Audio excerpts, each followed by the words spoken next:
What if the Messiah has already come, not in the way religion has popularly imagined, but in a form hidden in plain sight? What if the first man, Adam himself, was not just the archetype of humanity, but also the original archetype of Mashiach?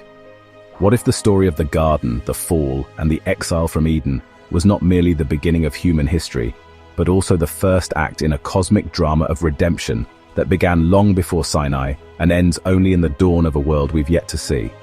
In the Kabbalistic view of reality, everything that exists in the lower worlds is a fractal echo of a higher dimensional pattern. The Torah we study in this world is a shadow of the supernal Torah of Atzilut. The soul we know as Mashiach, often imagined as a future redeemer, is actually an eternal principle, a spiritual force that was embedded into creation from its very inception. As the sages teach, the thought of Mashiach preceded the world. If that is true, then it must have appeared in the very beginning, in the form of Adam. Adam Harishon, the first man, was not simply a biological starting point. He was a cosmic vessel, fashioned in the image of the divine, placed at the center of creation, and endowed with the soul root of all humanity. In fact, the Zohar and writings of the Ari teach that every soul is a fragment, a spark of Adam's soul. And if Mashiach is the soul that rectifies all others, how could he not be present in the one who contained them all? But here lies the tension. Adam fell. He disobeyed. He ate. He descended. If Adam is the Mashiach, does that mean Mashiach fails? This question haunts the spiritual imagination, but the answer is more profound than a simple yes or no. In truth, every great redeemer in Torah stumbles. Abraham, despite his towering faith, takes Hagar and fathers Ishmael, relying on his own strength to fulfill the promise, rather than waiting for the miraculous child through Sarah. Jacob deceives his brother and wrestles with his identity. Moses strikes the rock and is denied entrance to the land. David falls with Bathsheba, and yet not one of them is disqualified. In fact, their imperfections are not signs of failure, they are part of a divine pattern. The fall is the descent into the world that needs redemption. The Redeemer must enter the exile to heal it from within.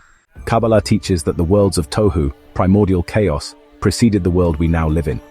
These chaotic worlds collapsed under the weight of divine light, their vessels shattered, and their fragments fell into the lower realms. The world we inhabit now is called Olam Hatikun, the world of repair. But what if Adam did not emerge as the first man in a vacuum, but as a remnant from that destroyed world of Tohu? What if he was the redeemer of a prior cosmic cycle, pulled from the ashes of an ancient apocalypse, and placed into a paradise as a kind of final sanctuary? Genesis says, "And God formed the man from the dust of the earth." But which earth? If this took place after the collapse of Tohu, then Adam was formed from the ruins of that world. He was not created in innocence, but born from a world already broken.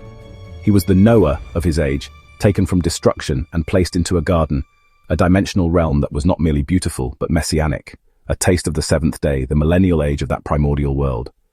Adam, then, was not just the first to fall, he was the first to carry the burden of tikkun. His mission was to guard the garden, to elevate the sparks, to serve as king-priest of a sanctified world. But the ego arose, the serpent whispered, the self fractured. And Adam fell, not as an accident, but as part of the plan. The descent was necessary. The divine light had to shatter further, so it could be gathered and elevated over time. This descent, for the sake of ascent, is the essence of redemption. In mystical language, the Redeemer does not rescue from the outside. He becomes part of the brokenness in order to heal it. As the Zohar puts it, Mashiach sits among the lepers at the gates of Rome. He is broken with the broken, disfigured with the disfigured, unseen and misunderstood. So too was Adam. And so too in each generation is the spark of Mashiach. But in the end, that spark does not remain buried. The final form of Mashiach does not fall. He rises, not by crushing the world, but by crushing the Leviathan, the primordial serpent, the ultimate ego. In the book of Job, Leviathan is called king over all the proud. And in the Talmud, Bava Batra 75a, it is taught that in the days to come, Hashem will slay the Leviathan, and the righteous will feast upon its flesh. This isn't just a fantasy, it's a parable of inner transformation. The Leviathan is the final illusion, the cosmic ego that even Adam couldn't overcome. But Mashiach will. And when that happens, when the ego is transcended not just by individuals but by humanity as a whole, the cycle of sevens will end. No longer will history repeat in 7-year cycles, 7,000-year epochs, 7 millennia of rise and fall. We will leave the pattern of time itself. We will enter the 8th day. This is the true meaning of the verse. The harp of Mashiach will have 8 strings. Arachin 13b. David's harp, the Song of Israel, was 7-stringed, just like the days of creation. But Mashiach will play a new melody, one never heard before. 8 is not just the number after 7. It is the symbol of infinity, the breaking of cycles, the birth of something wholly new. In Torah, the 8th day is the day of circumcision, the covenant beyond nature.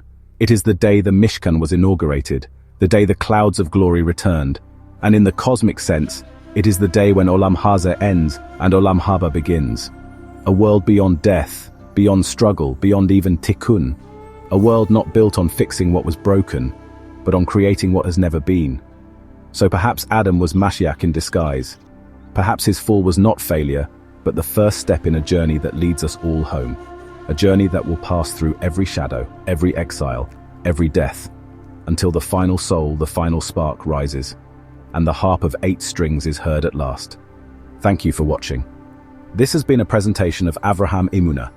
The views expressed here are mine alone and are not meant to be an authoritative representation of any one religious tradition.